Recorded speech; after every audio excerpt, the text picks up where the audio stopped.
everyone, it's Habiba here. Welcome back to my channel. Thank you for joining me today for another video. So in today's video, I'm going to be highlighting some top news stories from around the world.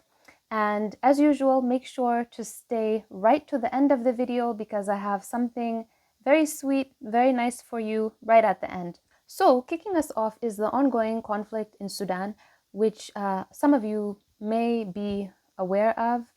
You'd recall that last year here on my channel, I did a video about it shortly after it had began in April of last year, April 2023. And in that video, I was explaining a little bit the power struggle between two warring generals that has ultimately led to one of the world's worst humanitarian crises that is being faced now by people in Sudan. So I'm going to read a little bit from an article I found on Reuters a few days ago. It was published on September 27th, and I believe I actually saw this article on their homepage. So let me read a little bit of it for you.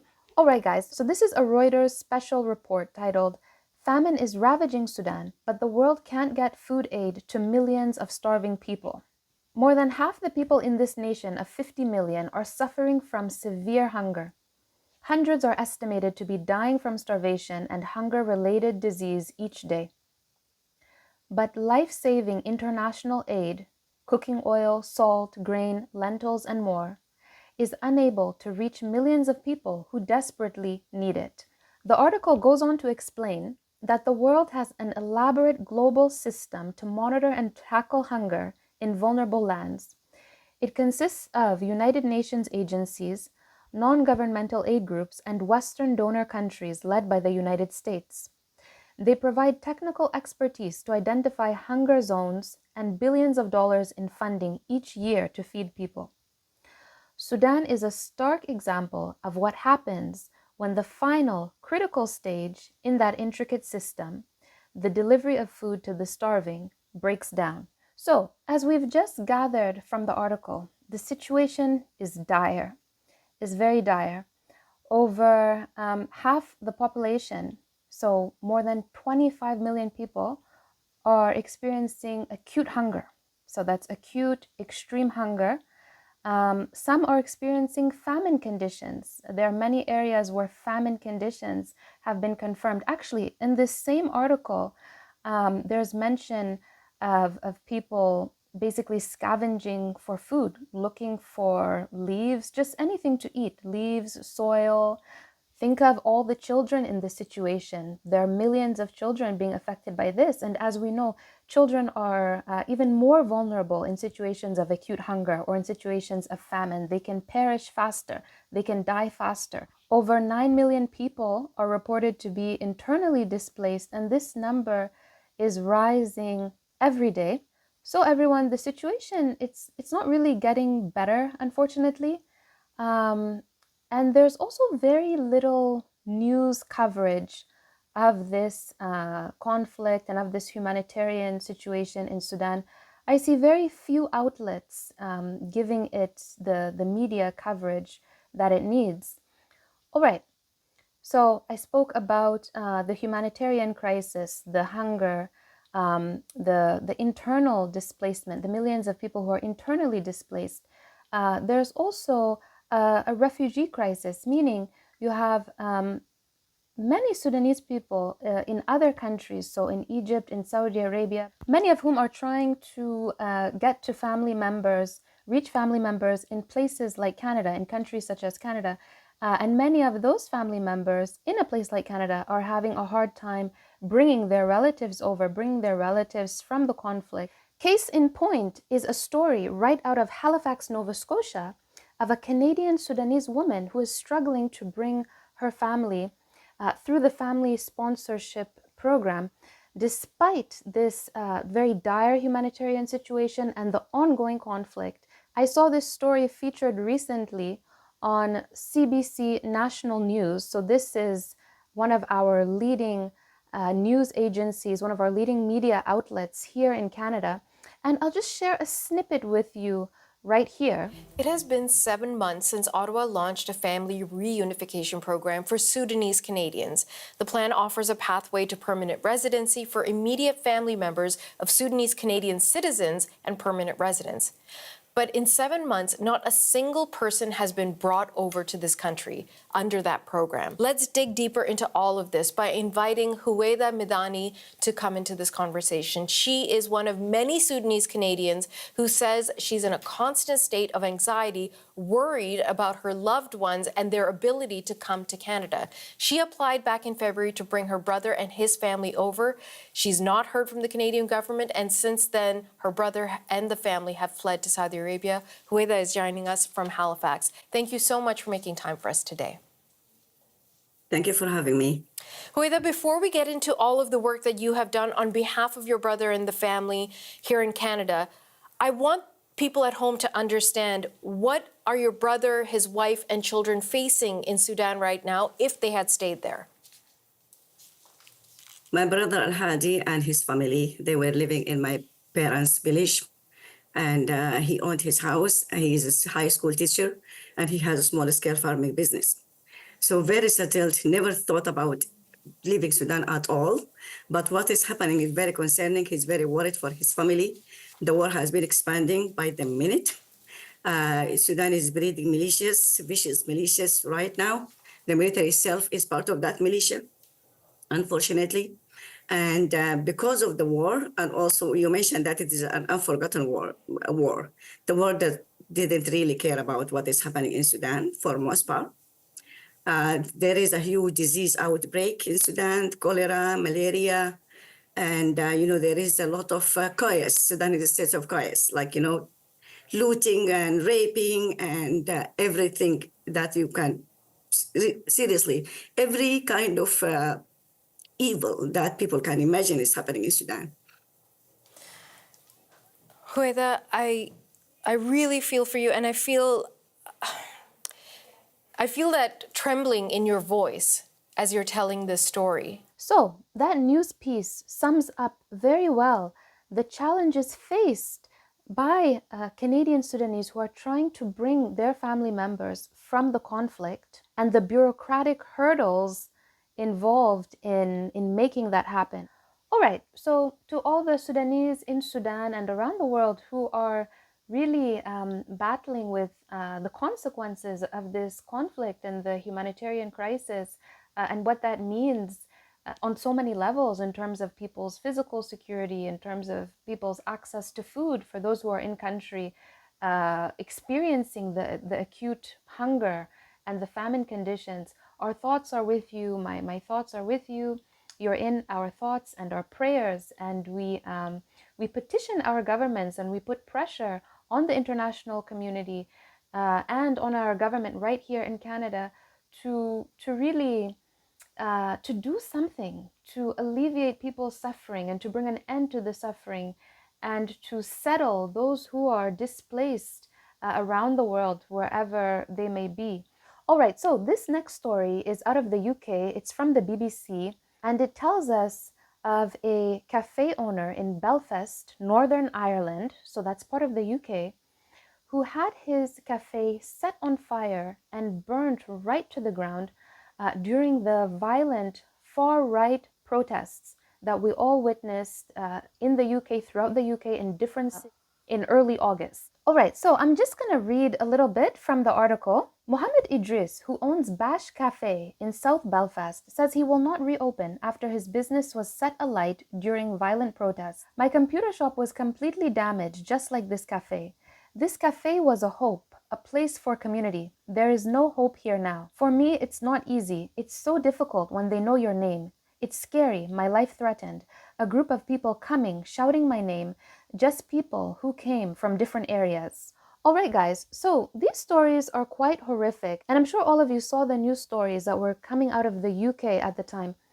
And one of the reasons I brought up the article and decided to share it in today's video is because it really drives home to us how tentative things can be sometimes. How 1 minute things can be very peaceful and okay, and the next tensions can rise up in a group of people and you can become the target of their frustrations, of their racism.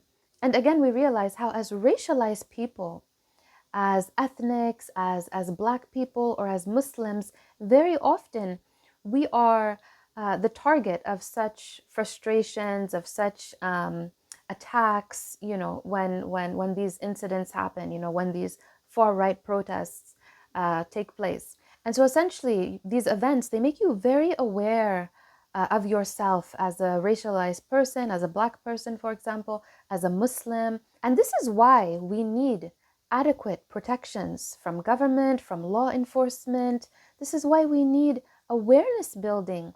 And this is why we need initiatives on racism, anti-racism initiatives, equity, and so forth. This is why we need mass education coming from the level of government and coming from media. Ignorance is a terrible thing, because around the same time as the far right protests were taking place, there was also the Paris Olympics. And who was representing the UK in the Paris Olympics? Who was bringing glory to the country on a global stage? We saw so many Black athletes competing for the UK. Yet had they been at home, so in the UK at the time, they could have easily been the target of some of these far-right attacks and the protests that became violent. So these are things, guys, we have to really consider, and that we need to be aware of and reflect upon. And we must really say no to racism, no to ignorance, and really claim our space in the places we live. Okay, guys, so we're going to be moving on into a few more stories. And remember to stay right to the end, because I have something very nice. I always have a really nice, uplifting, encouraging news story for you right at the end. But first, a tea break.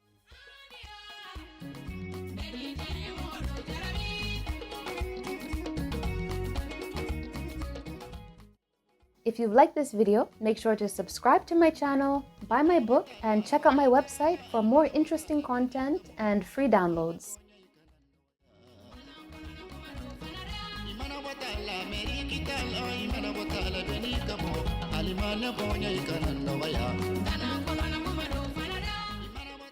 And we're back. All right, so I hope everyone had a nice break, had a nice cup of tea or something to drink. As we continue the news wrap up, I just want to say the next two stories are quite sad, but I feel that it's very important to discuss these matters. And both stories have been on my mind. I've been wanting to just say something brief about them, both of them. So first off, I want to offer condolences to Kenyan-Ugandan athlete Rebecca Cheptegei, who was recently murdered by her ex-partner. She was recently laid to rest in her hometown of eastern Uganda on her father's homestead, and thousands attended the funeral. Attended to express their condolences and to express their grief, because this is yet again another heartbreaking, frightening, and very upsetting case of violence against women. I was about to say domestic violence, but sometimes that can obscure the facts. Sometimes that can obscure what really needs to be said. And in this case, it was an ex-partner, so I don't know that it was necessarily domestic violence. But this is, again, a very shocking case of violence against women. So I just want to say, may she rest peacefully, and may her children be well taken care of, and may they grow into the best versions of themselves and live to honor their mother, honor her memory, and to continue her amazing legacy, the legacy of a champion. Yes, because she's a champion.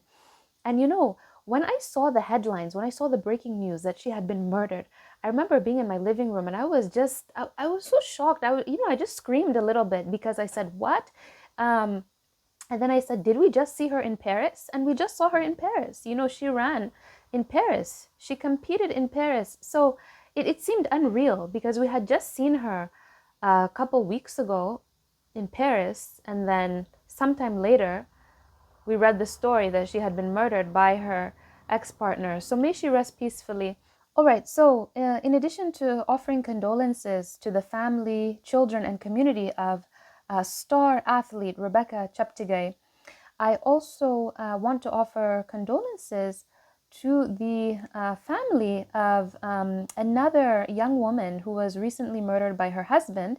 This woman's name is Mariama Ba, and she's from Columbus, Ohio. And this case happened a few weeks before Rebecca Cheptegei was slain. This one happened in Columbus, Ohio on August 22nd. So it was just a few weeks before what happened to Rebecca Cheptegei. And I remember when I saw this story, guys, I'm linking everything in the description. I know as I'm speaking, you're seeing some of the article clippings, but just know everything I talk about, all the videos I make reference to, all the articles I reference, you can also find them in the description box. So I want to offer condolences to the family of Mariam Abba and of her children, a 32-year-old woman.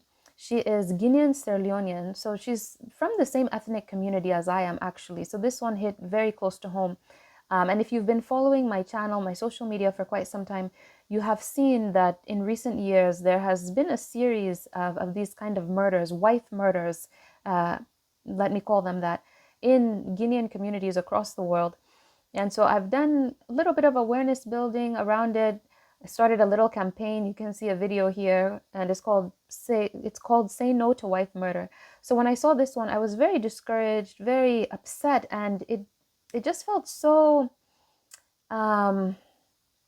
it was just so saddening and so demoralizing, because you just say again, that sort of thing. And so at the time I didn't share anything on my social media.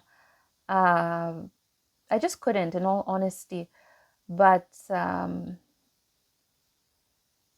especially in light of the Rebecca Cheptegei killing, I felt, I need to say something, even if it's brief, just to draw attention to this. And this is a mother of 4. She has 4 little children, right? So this is yet again another horrific example of violence against women, of intimate partner violence, of wife murder, right? And so we have to really do our best in our communities, in our cultural communities, in our religious communities, in our mosques, in our churches. I have spoken to local imams about this issue. I have beseeched them. Yeah, that's it. I've beseeched them to raise these matters in the weekly sermons, in the Friday sermons. So, may both their souls rest in peace, and may their children find the strength to continue on and to honor the lives, the memory, and the legacies of their mothers. Ameen. All right, guys, so to end our news wrap up with something positive, I want to share with you that Chadian environmental activist Hindu Umaru Ibrahim was recently featured in British Vogue for her work on environmental issues affecting indigenous peoples, and in this case, indigenous Fulani communities in the Sahel region of Africa, particularly in Chad, where she's from. She was nominated by former New Zealand Prime Minister Jacinda Ardern, and this is huge. So congratulations, Hindu. We are so proud of you. Everyone, recall that I met Hindu a couple of years ago at a conference in Toronto, and I had the pleasure of doing a quick interview with her before she flew off. I will link it here. You can watch the interview. She explained to us the work she does to help mitigate the devastating effects of climate change in Africa's Sahel region. So, congratulations to you, Hindu. This is a wonderful accomplishment. Everyone, thanks for staying with us. Thank you for watching. Make sure to like and subscribe. See you in my next video. Bye.